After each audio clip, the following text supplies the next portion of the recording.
Chad Dumas. Dr. Dumas, how are you? Good morning. Happy Wednesday, y'all.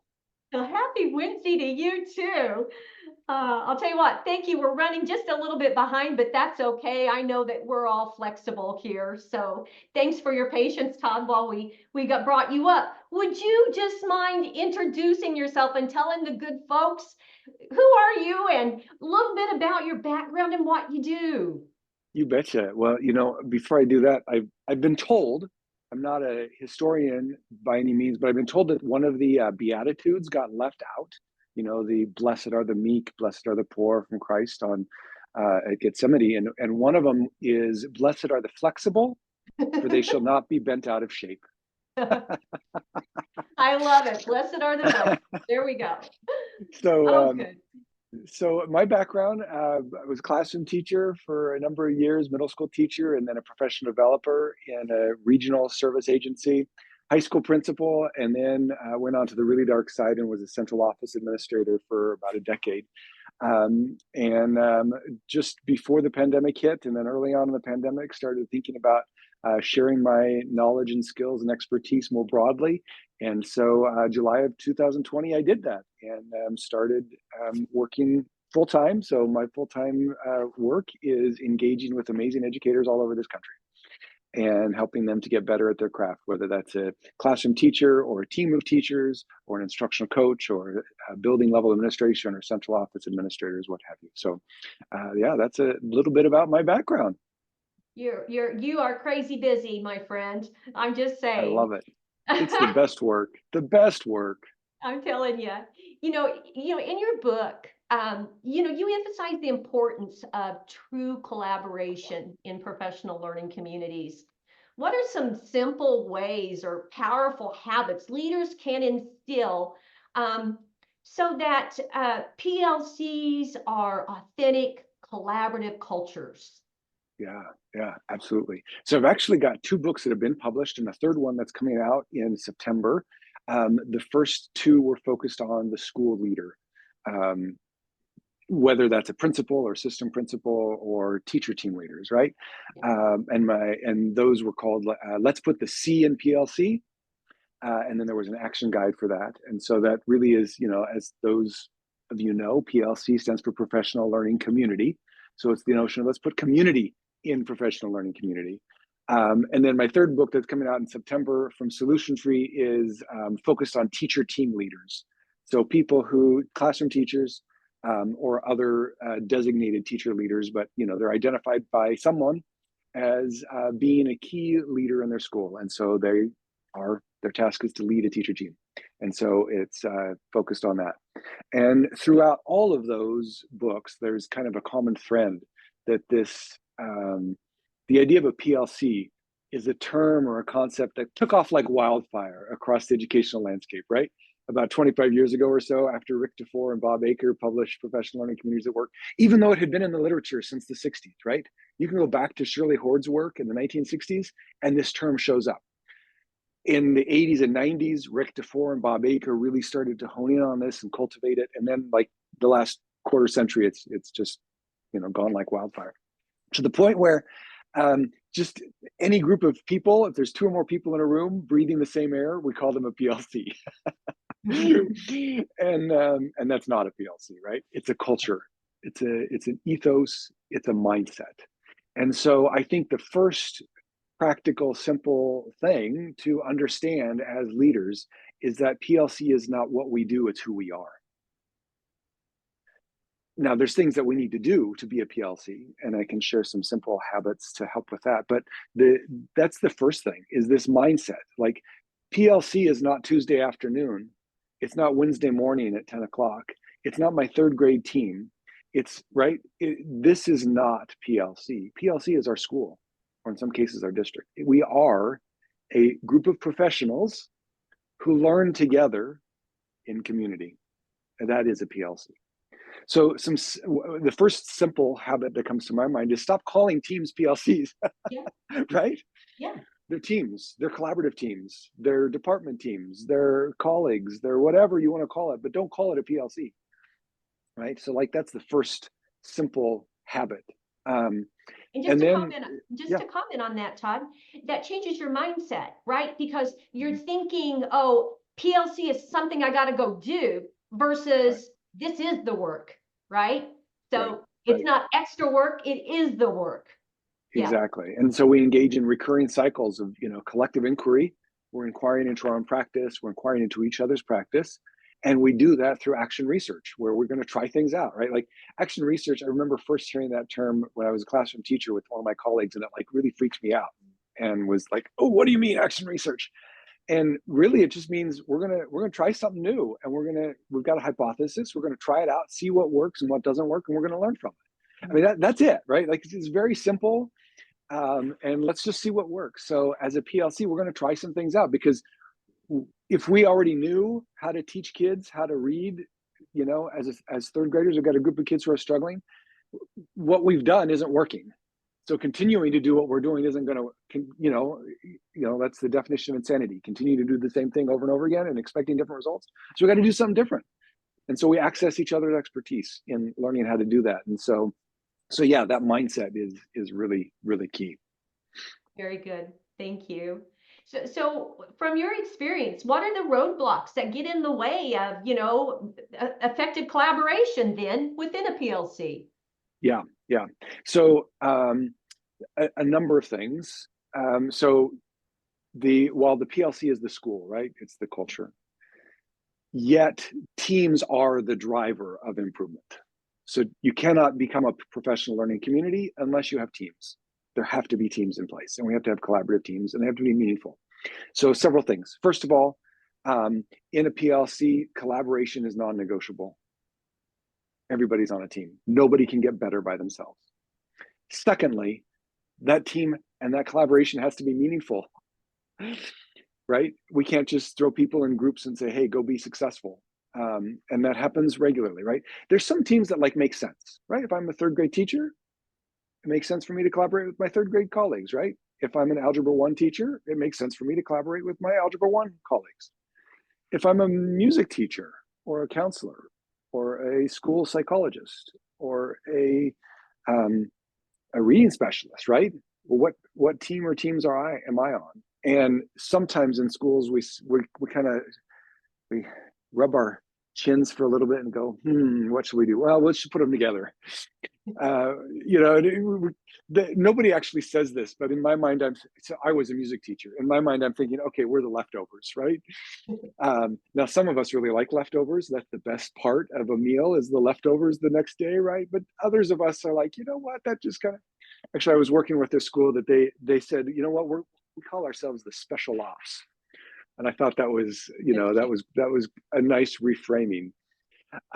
So that idea of who is going to be in what group is important. And so we need to think through that. And the number one thing I think that has to happen is there needs to be some dialogue. That might be the principal or an instructional coach having a conversation with the music teacher and saying, look, we believe collaboration is essential in this school. Everyone's going to be on a team. Here's some things we're thinking about. Like, I know the third grade team does some things in social studies around building community. And I know you do some songs around community. Maybe that would work, right? Or would it maybe be more helpful for you to work with other music teachers from other buildings, or maybe, up and down in the district?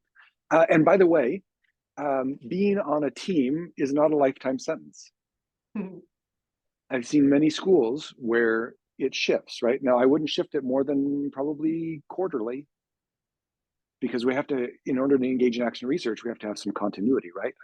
I can't be on a different team every week or even every month, but there needs to be some kind of continuity. But for example, myself, when I was a middle school music teacher, one quarter I was with a sixth grade team, another quarter I was with a seventh grade team, and I don't remember what the other quarters were, but right. So, and I worked with that team. And when I was with the sixth grade team, we were focusing on storytelling. In music, we were doing a unit on storytelling as a way of learning. And so, guess what? Poetry is storytelling, and music is poetry. And so that was a nice collaboration with the sixth grade English team, right? And then seventh grade, we moved into, for music, I was doing some musicals. And so, and we studied Fiddler on the Roof. And seventh grade was doing World War One. And so, guess what? Fiddler on the Roof is all about the lead up to World War One with the Russian pogroms and everything that happens to the Russian Jews leading up to World War One. So it was a really nice connection. So collaboration has to be meaningful. So everybody's on a team. It has to be meaningful, and that collaboration has to be a conversation between them. So those are a few considerations for this idea of making sure that collaboration works. So good. So good. Well, how do you get, or what are your suggestions for, ensuring that the critical work of PLCs remains over time, and that, because to your point, you can't just do 1 week and done. This is a sustained commitment. So how do you create the collective responsibility and shared ownership to ensure that the PLC process is sustained and survives and thrives? Yep, absolutely. So the number one thing, I'm sure all of you on here are familiar with the research. I believe it's Blaze and Blaze, or Blase Blase. I'm not sure how you pronounce it. I think there's a little diacritical over the E, so I'm not sure if it's Blase and Blase or if it's Blaze and Blaze. So you can choose. But one of the things that they found is that the key to sustaining any intervention, anything that you're going to do in a school, boils down to a leadership team of some sort leading that work, a guiding coalition, we call it in the PLC at Work World. And so now that leadership team isn't just the building principal and the administrative team, it's a cross section of the team, right? And not only do you have to have this team in place, but they need to have two characteristics. Number one, that leadership team that's leading whatever the initiative is has to know what they're leading. Right? And maybe that's kind of like a no duh or aha, but I don't know. Like when I was in central office, when I first started in central office, and for instance, we were leading new curriculum material adoptions in writing, I didn't think to myself, I need to build the capacity of these people to understand quality writing. I just thought, who are the people in your building? I went to the building principals. Who are the people who should be on here? And they said, this is a good kindergarten teacher, this is a first grade teacher, right? And I got these people, and I assumed that they knew what quality writing was. Well, they got to know, like, I got to build their capacity to understand quality writing. And we do that a lot, right? We say, oh, this person would be really good, they're really respected, but do they really understand PBIS? Do they understand PLCs? Do they understand reading instruction? Like, they got to understand what it is they're leading. And the second thing that they've got to understand, which is in my mind even more important and even more overlooked, is they have to understand how to lead change. And that many times we overlook as well. And what I found in my leadership role in central office was when I honed in on those two things, that when I had the reading committee that was leading reading, the new implementation of reading materials, or the math, whatever the initiative was, when I focused on those two things, guess what, team? We're going to make sure that we really understand what quality reading looks like, sounds like, feels like, and how these materials support that.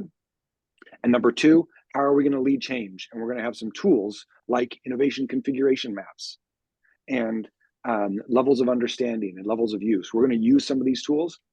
I tell you, the implementation gap shortened, the quality of implementation increased, and the improvement in student learning outcomes was quite phenomenal, actually, over the course of a very short period of time. So the number one thing that school leaders can do if they want any initiative to succeed is get a group of people involved in leading that program. Make sure they understand what it is and they understand how to lead change. See, I think that is so insightful, Chad. It truly is. You've got to know, in order to hit a target, you got to know what the target is, right? So This stepping is true. back and saying, hey, let's paint our target, that is so important and so insightful. Thank you for sharing that. Very You good. betcha. My Very pleasure. good. Well, looking into the future, we know collaboration is absolutely key to teacher retention, right? And so from your perspective, do you believe PLCs are around to stay? Is there something new or different that school leaders should know about or should be considering to be future ready? Or is this model the one that we continue taking into the future? Yeah, absolutely. So I mentioned that the literature on PLCs goes back to the 60s, right? it actually, from the business world, goes back to the 20s, 1920s, not 2020s, 1920s, right? With Deming and his work with total quality management. And so the work around collaboration is steeped in the literature. And the challenge isn't, does it work or not? The challenge is, how do we ensure that it works right? Because the research on collaboration also is it's value neutral, right? I can put a group of people in a room and it might produce great results, or it might be toxic, right? Right. And it can go either way. So it's not that people collaborate that's important. It's what they collaborate about. That's what's important, right? And so my challenge in working with teams is to ensure that we're focusing on the right stuff to improve our practice and results for kids. That's the challenge. We know it works. We've got 60 years of research, almost 70 years of research. And in my way of looking at it is like, we're constantly trying to look for that new thing that's going to get us what we want, right? Right. Call it a silver bullet or a magic wand or whatever, right? All of us are like, if you want a magic wand, it's getting teachers working together to improve their practice and results for kids. Like, that is the magic wand. Everything else comes and goes. That is the magic wand that we have sustainability on. And I saw there was a question here. Let me pull that up, Yeah, Todd. please. Yeah, a good reference for PLC and collaborative work. So my book my book on Let's Put the C in PLC. What it is what I did is looked at the literature on what school leaders need to know, and specifically building principles to build a collaborative culture. And identified from that literature, I identified 10 things. Oh boy, I don't know if you can hear my dog, but somebody rang the doorbell and he's going a little nutsoid. Yeah. Hopefully you can't hear him. Okay, it's okay. It's okay. It's live. It's happening. Okay, good. So what I did was identified from the literature is, what does a principal need to know to build a collaborative culture? Because what I was on one of my, it was part of my dissertation, I was on a long drive out to California, and I was explaining to my wife how, we know the collaboration works and principals aren't doing what they need to do to make it happen. And she kept asking me, well, how do you know that they know what they need to do? And I just kept responding, well, of course they know. They've been educators themselves. Of course they know. They've been through master's programs. Of course they know. And she kept saying, but how do you know? How do you know? And so finally it got through my thick skull. Well, wait a second. Well, maybe they don't know what they need to do. And so maybe it's not a knowing doing gap. Maybe it's a knowing gap. And so that's where I went after to find out, okay, so what do they need to know? And identified these 10 elements. Yes, it is on Amazon. And so let's put the C in PLC. And if you go to, actually, I'll just put the link in here, tinyurl.com, put the C in PLC is my website that has, it's got some free resources associated with the book. So if you don't want to buy the book and you just kind of see what's in there, it's got some, like a 2-page overview and some downloadable reproducibles. Each chapter has a checklist that kind of summarizes the chapter and says, here's what you need to know. And then they've got an action guide that also goes with it, that then takes, okay, so this is what you know, now how are you going to do it? And the action guide has reflective questions, challenge exercises, and planning tools to help with that process. And so those are available on the website, as well as on the website there. I think I've listed it first, is kind of a highlights from my upcoming book with Solution Tree in September that's focused on the teacher team leader. And it lays out the 3 responsibilities of a teacher team leader, 5 assumptions that I think are key to the work, 3 mindsets that are attitudes that lead to action. And then I also put on there 3, what I call the magic moves. Like these are 3 moves that you can make that are like magic, like they just transform interactions. And then 7 strategies for teacher team leaders to help maximize that instructional practice. So So that, and then I'd also point out like learning by doing from Rick DeFore, Bob Aker, and others. That's like the Bible, if you will, around PLC at work processes. PLC at work processes specifically. My book on putting the C in PLC is generally like how do you create a collaborative culture, and then Rick DeFore's and Bob Aker's book, Learning by Doing, really is PLC at work. Very good. Thank you. You There's betcha. there's Yep. one other question. Oh, I think that we've got it. Oh, maybe not. Yep. Do you have any research regarding the effect on student learning for teachers who practice and model collaboration? Absolutely, absolutely. So actually, John Hattie's work has really reinforced this in the last I don't know, decade or so, where the ranking of different things shift around a little bit each time he updates the research. But there's a couple of things that like stay in the top 3 or 5 over and over and over again, and one of those is collective efficacy. Okay. And actually, I think it's bounced back between number 1 and number 2 over and over again. And so collective efficacy, right? That's the degree to which we all together believe in that our impact together is having an impact on student learning, which is another way of saying collaborative practice, right? And engaging in that collaboration together. So, yeah. Very nice. It creates the positive vibes, that collective and collaborative practice, man. It creates synergy, doesn't it? Well, Absolutely. Chad, this has been so good. And I wish you so much success with your new book coming out. And of course, your Thank other you. books are fabulous. My I think pleasure. you Thank may you. have a little bit of a gift or something that you're going to drop in the chat for our I participants. I do. And so you can go, if you just go to that tinyurl.com, put the C in PLC, and then it's just right, the like free resources. And then it says Teacher Team Leader Handbook Highlights. Here, I'll put a direct link to it as a Google file.